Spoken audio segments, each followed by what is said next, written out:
Coming up on Sports Weekly, face-to-face, the NBA's two best in a dream matchup. While in college, a rematch of the two best from 2 years ago.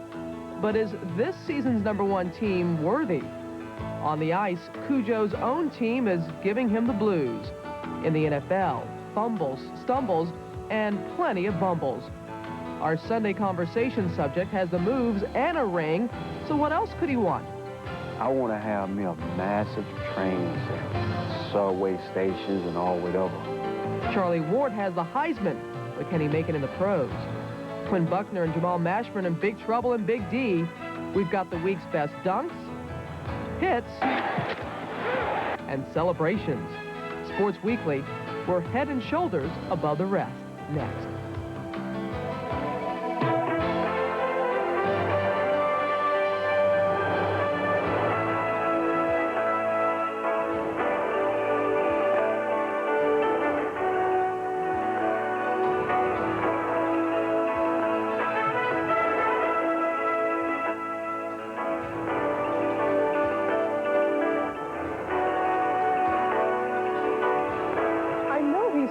Something has something to say. Sorry about that, Dick. We will get back to you later when we can hear you in New York. We will begin with the one sport Deion Sanders does not play professionally, that being basketball, a primetime matchup between the Sonics and the homestanding Rockets last night, both with just one loss this season.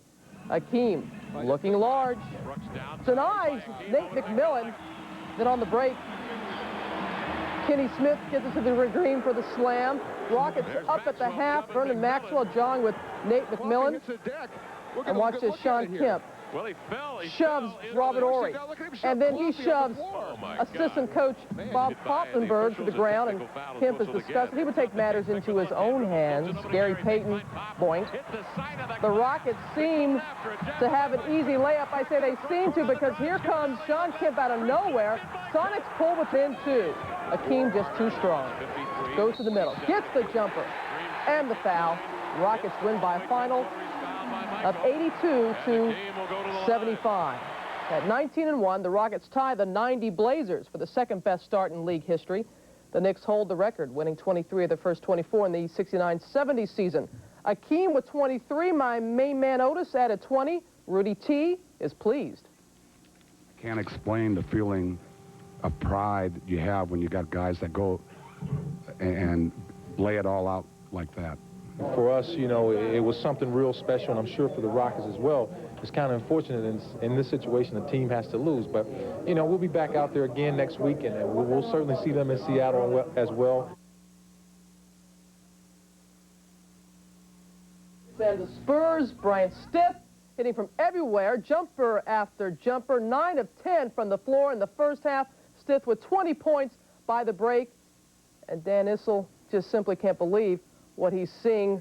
Nuggets still found themselves down by 9 at the half. Fourth quarter, Nuggets trailing by 4.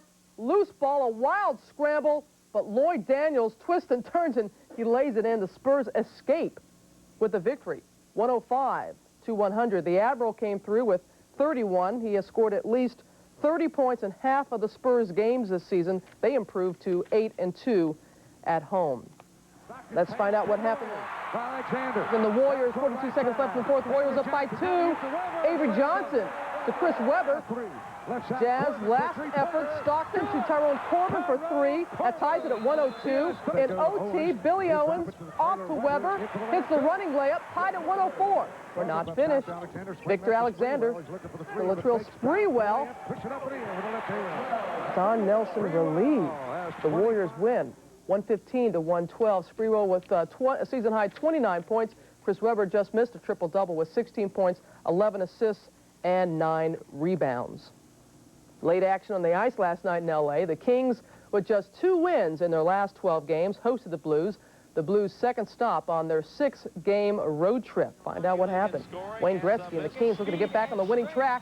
Second period, Kings leading 3-1. Sonny Granado kicks the puck to a streaking Sean McEachern. He glides in on Curtis Joseph, knocks home the rebound. A shorthanded goal, his 4th of the year. Just one of those nights for Cujo. Same period, Dan Curry is there for the rebound, beats Cujo. Curry's first goal as a King. Joseph has pulled an early exit for him. That's not going to happen often. Kings win 9-1. The Kings win for only the second time in 10 games. Kelly Rudy stopped 44 of 45 shots. The Blues have lost the first 2 on their 6-game road swing. To college hoops, Duke and Michigan. 2 different teams from the ones we saw in the NCAA championship game 2 years ago. MVP Bobby Hurley is now in the NBA, and so, of course, is Chris Webber. Cassie Russell was pretty fabulous in his Michigan days, and his number was retired, the first to receive that honor. But Duke in control in the second half. Chris Collins for 3. Duke on an 18-8 run. Duke up by 10. Don't underestimate the Fab Four. Steal by Ray Jackson to Jalen Rose. Michigan on an 8-0 run. Wolverines within 7. 3 minutes left. Duke by 7. Juwan Howard's jumper can't get it to fall. Cherokee Parks is there. Ray Jackson gets it back. A huge block by Grant Hill. Coach K loves it. Duke wins by 10. Michigan's first double-digit loss since falling to Duke last year by 11 when Michigan was ranked number 1. Cherokee Parks finished with a career-high 23 points. We certainly are glad you decided to join us again this Sunday morning. 1993 was Paul Azinger's best year on the PGA Tour, but now he faces his biggest challenge ever as he begins his battle against cancer.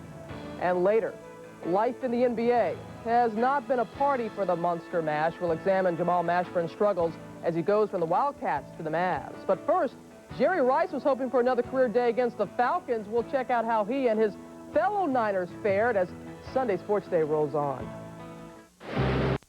Is brought to you by Loris, makers of great-looking practical sports watches like the Loris Vector. Find your way with a Vector.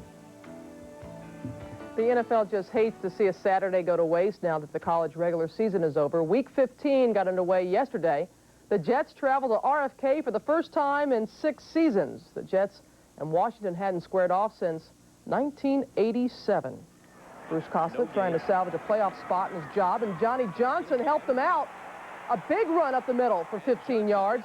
That helped set up this Kerry Blanchard 45-yard field goal. 3-0 Jets, and that would be the last time we would see this man. Jets fall apart. Field goal snap hits Louis Aguiar in the head. Washington not good either. Here Rich Gannon, a little shovel pass, but he misconnects with Reggie Brooks, and that's right. The Hogs fans agree. PU, not pretty at all. Washington suffers their first regular season shutout in 13 years. Johnny Johnson carried the ball 32 times for 155 yards as the Jets managed to win for the 6th time in 7 games. Washington has lost 10 games in a season for the first time since 1980. An NFC West matchup between the Niners and the Falcons. Steve Young goes deep to Jerry Rice.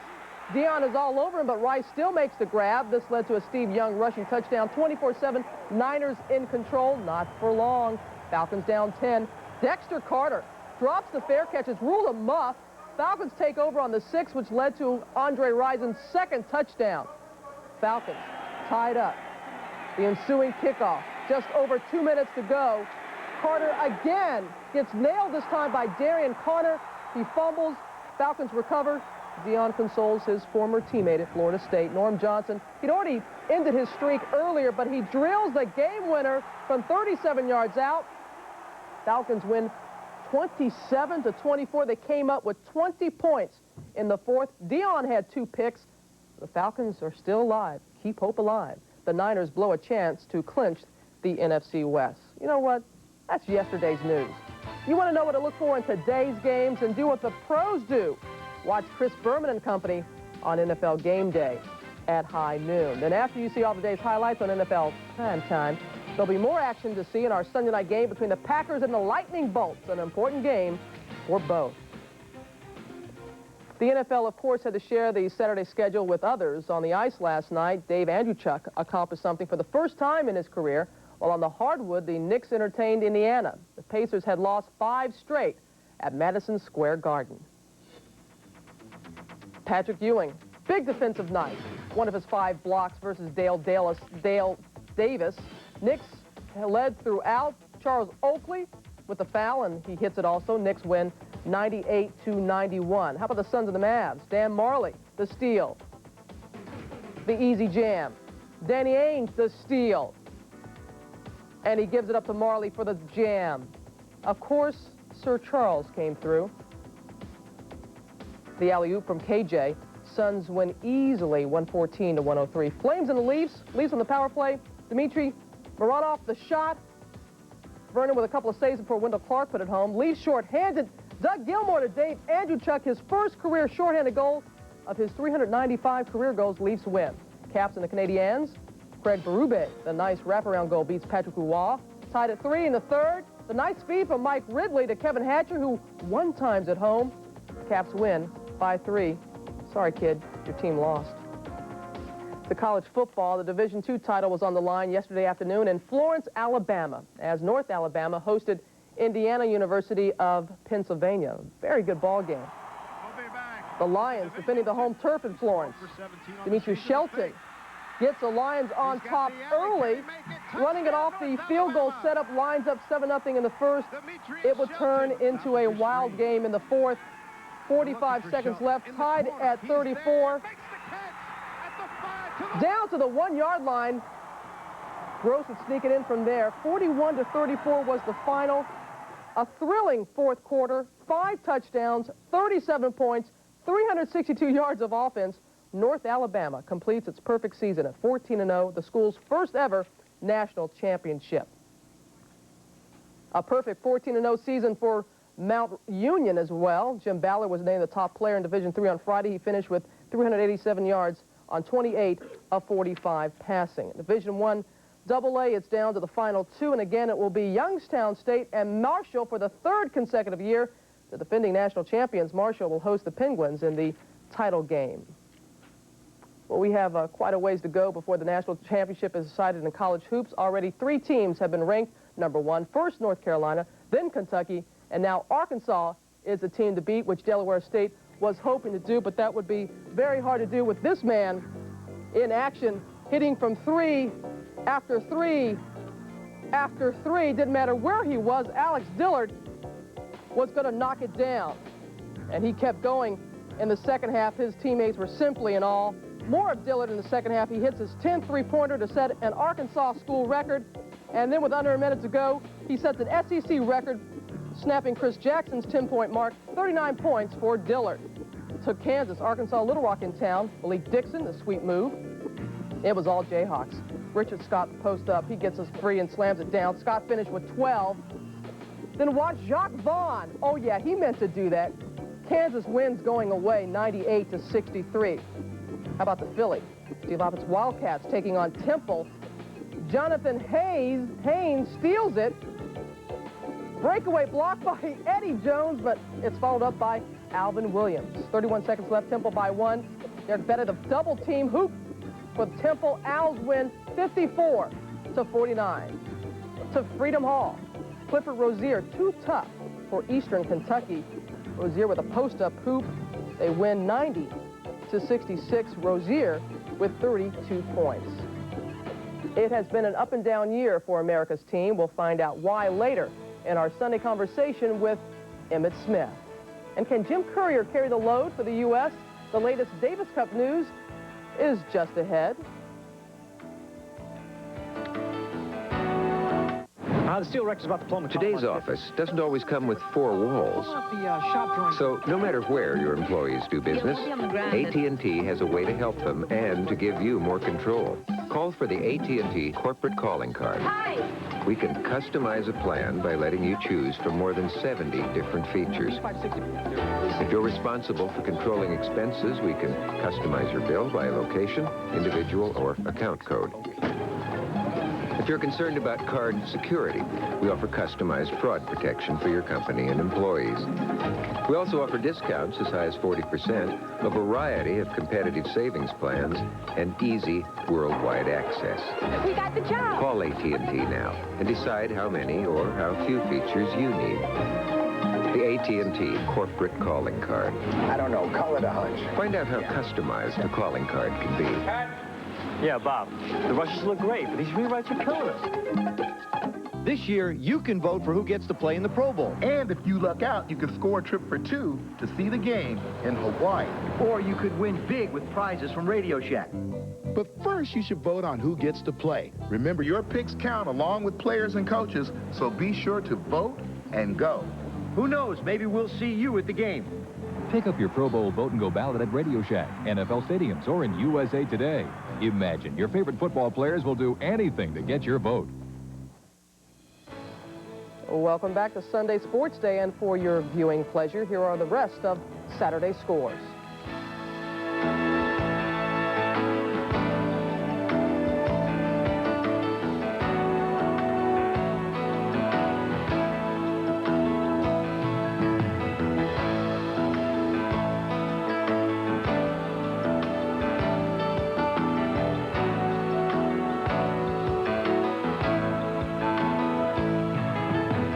Threes were wild this week in sports, but for PGA's Paul Azinger, a three-time winner in 1993, this week was one he will never forget.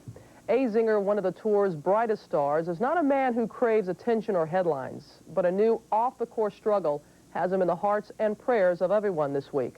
Carl Revich tells us why. What had been a triumphant year for Paul Azinger took a dramatic turn on Wednesday. Azinger was diagnosed with lymphoma cancer in his right shoulder. The bad news was tempered by the fact that this form of cancer is 90% curable. For Azinger, 93 was his best season.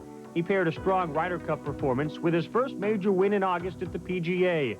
Among his 3 wins, a dramatic last-shot victory at the Memorial.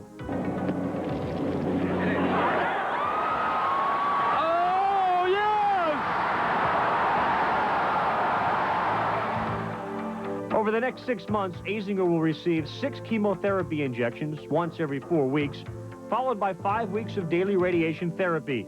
If all goes well, Azinger could be back to defend his PGA title in Tulsa next August. Marshall Falk is moving on. Falk, who owns or shares 19 NCAA records, heads for the pros after 3 memorable seasons at San Diego State.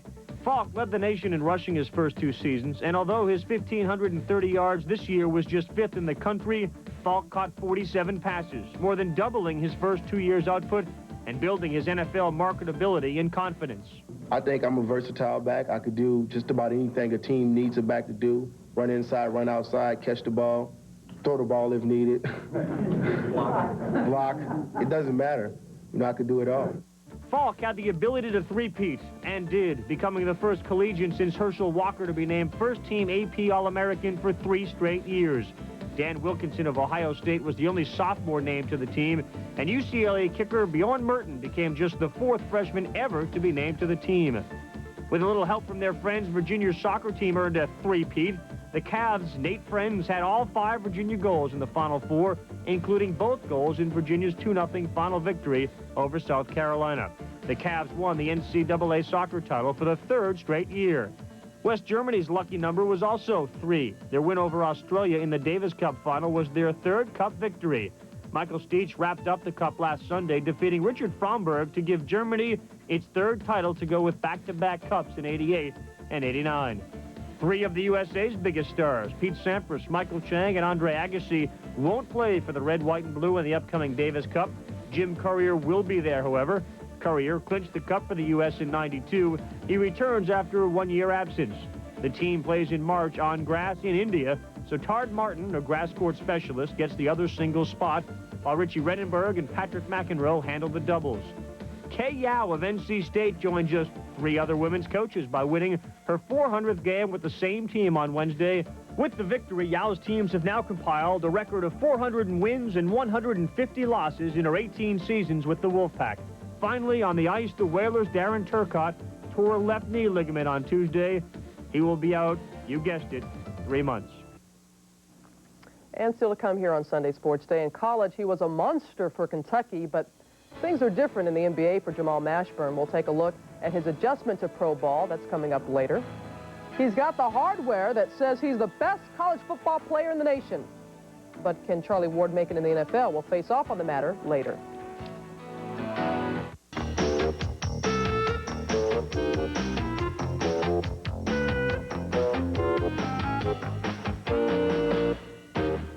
You don't have to win the Heisman Trophy to have a great career in the NFL. Jim Brown did okay without one, didn't he? And how many guys ever stopped to ask Dick Butkus if he had a Heisman just before he ate them for dinner? That's not to say the Heisman can't help a guy's career. Look what it did for Doug Flutie. Got him a good job and in pleasant surroundings, eh? And O.J.'s good fortune continued long after his time in the NFL. In fact, winning the Heisman probably helped him get that big movie role. You know, the one where he gets dragged around by a truck. But the Heisman brings no guarantees, so I guess the big question today is, what's it going to do for Charlie Ward's future? Is it going to bring him good luck, or do what it's doing for last year's winner? Give him someone to talk to on the bench. Yes, Charlie Ward was named the winner of the 59th Heisman Trophy. As expected, Ward was the overwhelming choice, receiving 91% of the first-place votes, but O.J. Simpson still holds the largest margin ever, 1,700 votes in '68. Ward completed close to 70% of his passes this season for over 3,000 yards, 27 touchdowns. He knows he's in elite company. Honored to join the family of all the past Heisman runners. A great honor of mine. Believe me, just sitting here watching Tony Dorsett, George Rogers, Archie Griffin, those guys I've seen on TV, seen film clippings on, it's my pleasure. He is an outstanding young man, both on and off the field or court. Life in the NFL has not been kind to the last 5 Heisman quarterbacks. Last year's winner, Gino Torretta. You saw him in Bob Englehart's little cartoon there. He's had yet to even attempt a pass with the Vikings, where he's a third-string QB. Doug Flutie played in only 22 NFL games, but he's found success north of the border in the Canadian Football League. As we continue our Sunday sports day, the big cat gets the big payday as the Rockies go on a big spending spree. And the Lions' offensive roar is reduced to a whimper. More bad news about Barry Sanders and his injured knee. From the NFL, black leaders in Georgia have asked the NFL to ban the state's flag outside next month's Super Bowl at the Georgia Dome. They contend the banner's Confederate emblem portrays racism. Several black legislators have written Commissioner Paul Tagliabue. The NFL will not comment until receiving those letters. As Week 15 continues in the NFL, the Dolphins must decide who will start at quarterback. The youngster, Scott Mitchell, who's returning from injury, or the ageless wonder, Steve DeBerg. Last week, DeBerg faced off against the second oldest quarterback in the league, Phil Simms. Chris Myers has this matchup and more from the rest of Week 14. The Dolphins entered Sunday with the best record in the NFL, facing the Giants, the team with the best record in the NFC. Miami left the game bloodied, bruised, and beaten. The Giants, spearheaded by their traditional ground game, came away with a 19-14 win. 2 New York defensive stands in their territory also contributed to the victory. The Giants became the first NFC team in the history of Joe Robbie Stadium to win a game there. Not only did the Dolphins lose the game, but they lost face when linebacker Brian Cox went on a tirade against the officials and then later with a Giants fan. The first-place Giants kept their 1-game lead over the Cowboys when Dallas defeated the Eagles on Monday night 23-17. Emmitt Smith ran for 172 yards, becoming the first back since O.J. Simpson to run for over 400 yards versus the same NFL team in the same year. The Buffalo Bills' worst nightmare just might be playing against Jeff Hostetler. In Hostetler's first start since he faced the Bills in Super Bowl 25, the Raiders came away with a stunning 25-24 win at Rich Stadium, the second consecutive one-point win by Haas over the Bills. The hero in this game as well, wide receiver Tim Brown, 10 catches for 183 yards and a touchdown. In that game, there were several important casualties for both teams. The Raiders lost leading rusher Greg Robinson with a left knee injury. He might miss the rest of the year. And this Sunday, the Bills will be without Andre Reed and safety Mark Kelso, who suffered a concussion. The injury bug continued around the rest of the league. The Jets lost defensive end Leonard Marshall for the year with a broken arm. Colts tackle Will Wolford will also miss the rest of the season with a right shoulder injury. The Lions received bad news regarding Barry Sanders' injury. Last week, it was reported he may be ready within 2 weeks, but a second opinion by San Jose Sharks team doctor Arthur Ting revealed more extensive ligament damage than originally diagnosed. And if things were not hectic enough for the slumping Lions, changes were made for this week's game against the Cardinals. Wayne Fontes fired offensive coordinator Dan Henning, while at the same time saying it was not a panic move. I'm not panic-stricken. Again, we still have a chance to win this thing. When you get down to a situation where you're mathematically out of the playoffs, if I did something then, it would be panic-stricken. To recharge his offense, Fonts also benched Rodney Peake in favor of third-string quarterback Eric Kramer.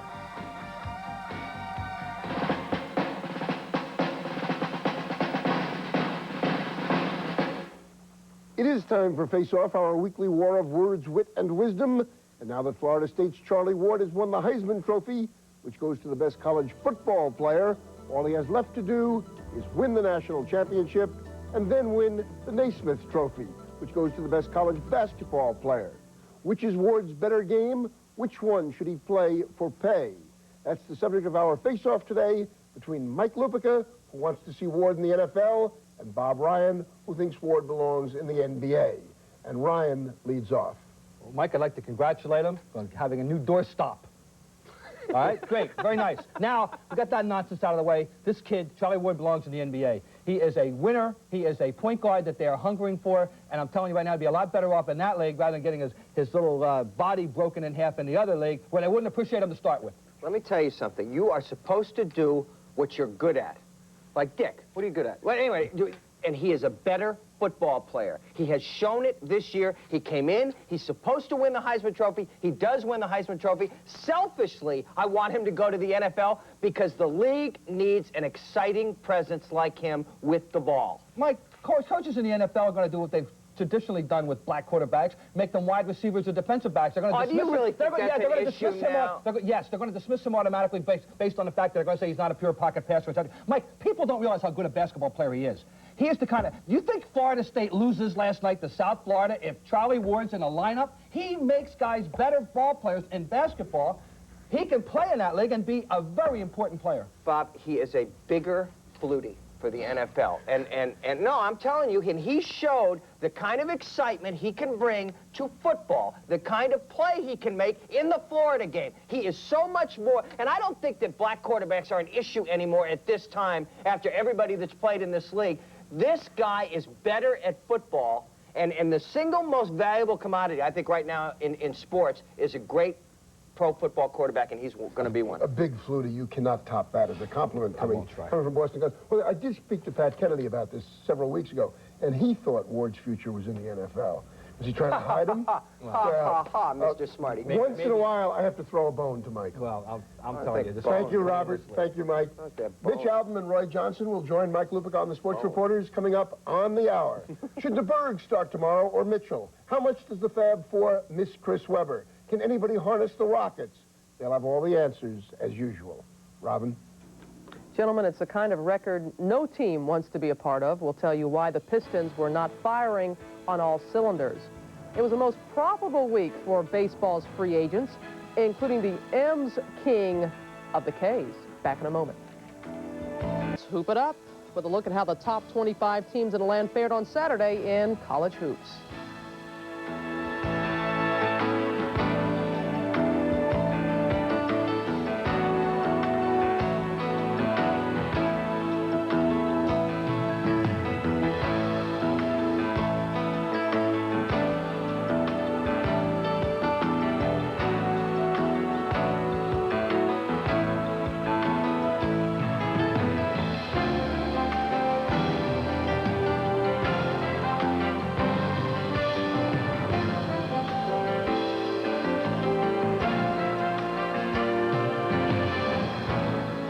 Sheffield ran into trouble off the field for the second time this year. Last Sunday, police say they clocked Sheffield driving 110 miles an hour.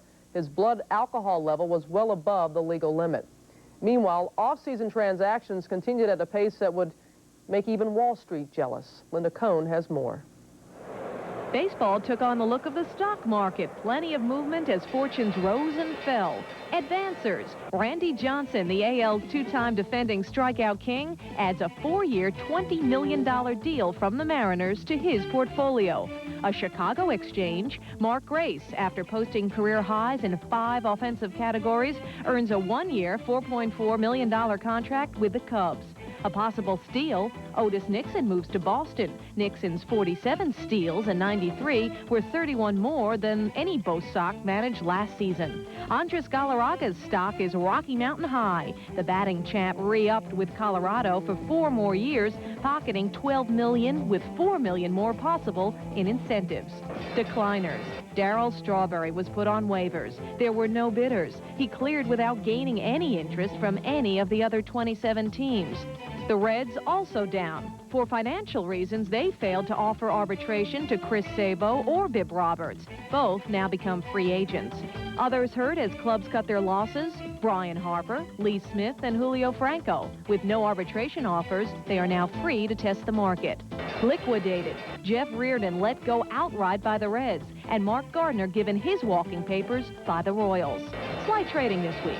Spike Owen moves from the Yanks to California in exchange for a minor leaguer. Eric Anthony heads to Seattle for Mike Hampton and Mike Felder, while Cubs reliever Chuck McElroy is now Cincinnati property, with the Cubs acquiring Reds pitcher Larry Lubers. Action on the Japanese exchange. The Yanks' Deion James signed with the Chinuchi Dragons for nearly $4 million for 2 years. Joining James in Japan, Seattle reliever Dwayne Henry. And finally, a bad transaction of the verbal kind. Curt Schilling's repeated towel-wearing and I survive watching Mitch pitch button irked ex-teammate Mitch Williams. So this week, Williams spoke out. Here's what he said. He went out of his way to make a mockery of me. He put the blame for what happened on my shoulders. Schilling's reply? He didn't show me any respect, and that's why I didn't show him any respect. Williams also spoke out on a possible future confrontation, saying, and if I do face him, he'd better wear light shoes. Schilling's response? If I face him and he hits me, he'd better be ready, because I won't be the first one to the mound. Stay tuned. Boys, boys, boys. Much more to come here on Sunday Sports Day, including the problems of adjusting to life in the NBA and a new coach for Jamal Mashburn. I don't think I'll ever be as close to any club. Bad week for Indiana's first family of basketball as a pair of outbursts cost the Knight family. The tailspin started on Tuesday night when Bobby took out his frustrations on his son Pat after the younger Knight made an errant pass in a game against Notre Dame. On Friday, the school suspended Bobby Knight for unsportsmanlike conduct. Bobby didn't take too well to the fan reaction to his treatment of his son. Friday night, with Bobby suspended for 1 game, his son earned a spot next to his dad when he got into it with Tennessee Tech's Greg Bibbs. Both players were ejected. Life after college ball can be just as troubling. Take Dallas Mavs rookie Jamal Mashburn, for example, an All-American for Kentucky, who's finding life in the pro league a lot tougher. Last night, he had one of his best games to date, but as Jimmy Roberts reports, big games don't come easy for either Mashburn or his Mavs. If you thought Dallas, the TV show, was good drama, how about Dallas, the basketball team? Starring Jamal Mashburn as the young gun from Kentucky, frustrated and confused by a new offense, he has come out shooting.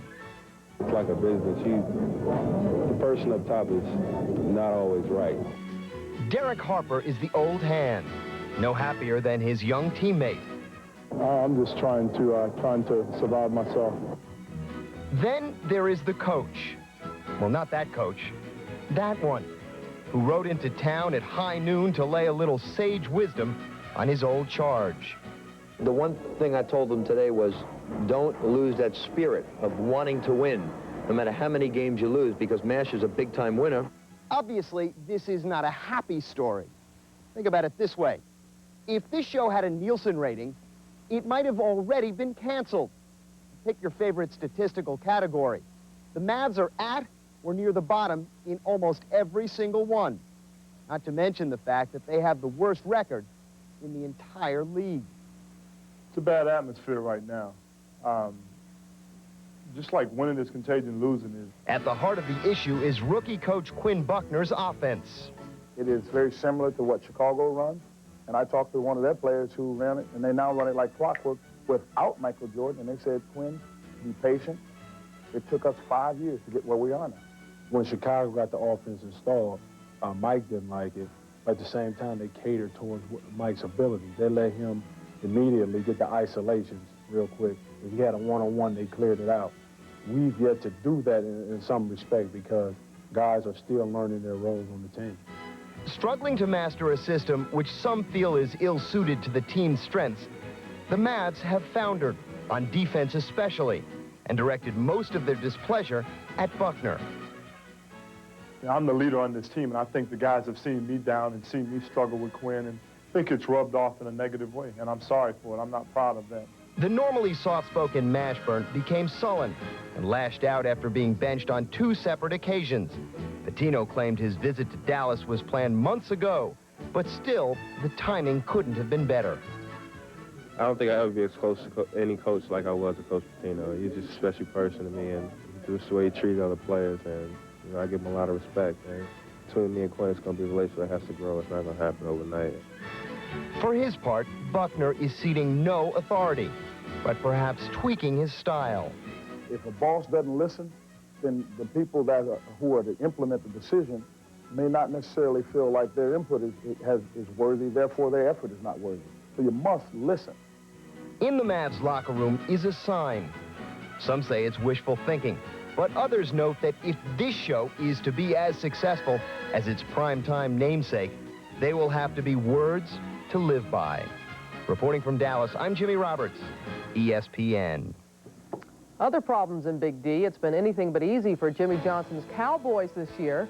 We'll talk it over with Emmitt Smith in our Sunday conversation. That's coming up in just a bit. And the streak is making a huge comeback. This time, though, it's in the NBA, where wins are coming in bunches. Here's a look at how the top 25 teams in the land fared on Saturday in women's hoops. UConn could crack the top 10. They upset number 4 Auburn on Wednesday. Then last night, in front of over 7,000 fans, they handed Virginia its first loss.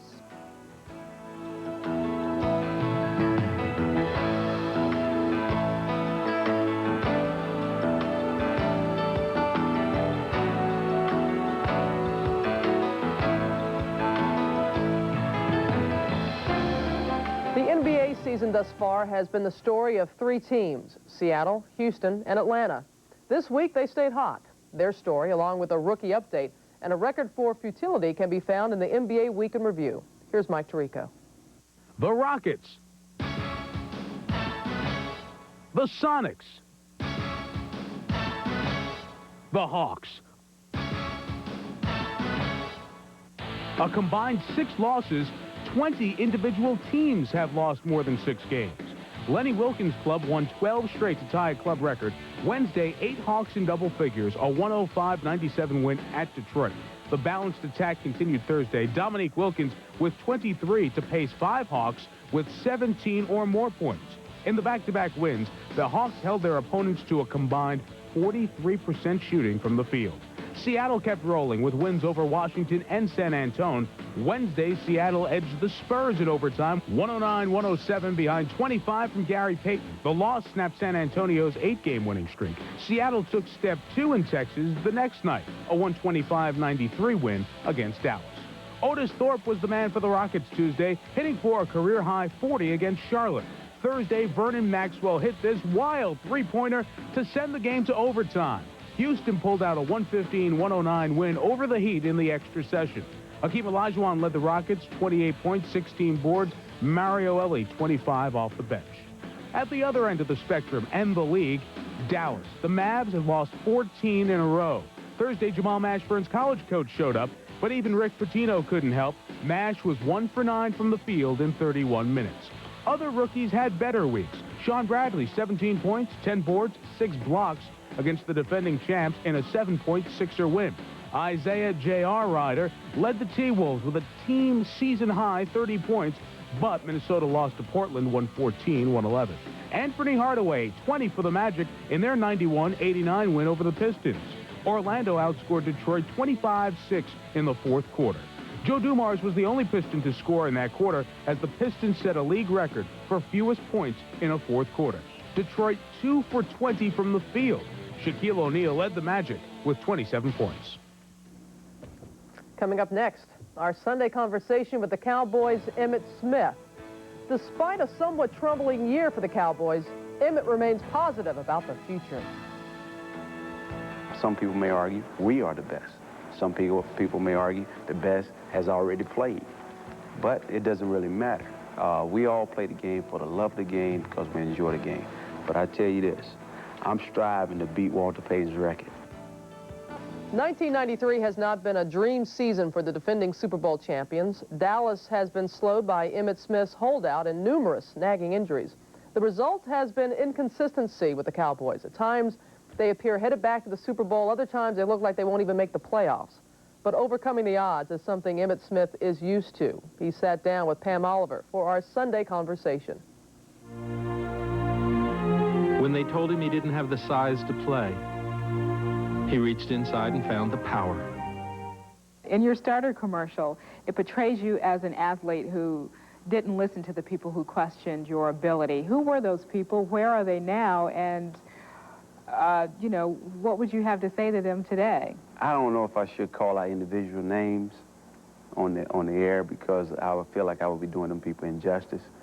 But they know who they are. They do know who they are. And the only thing I can say to them people is you can measure size, weight, height, speed, and all those things. But you cannot measure individual heart. And I feel like I have one of the biggest hearts in the world.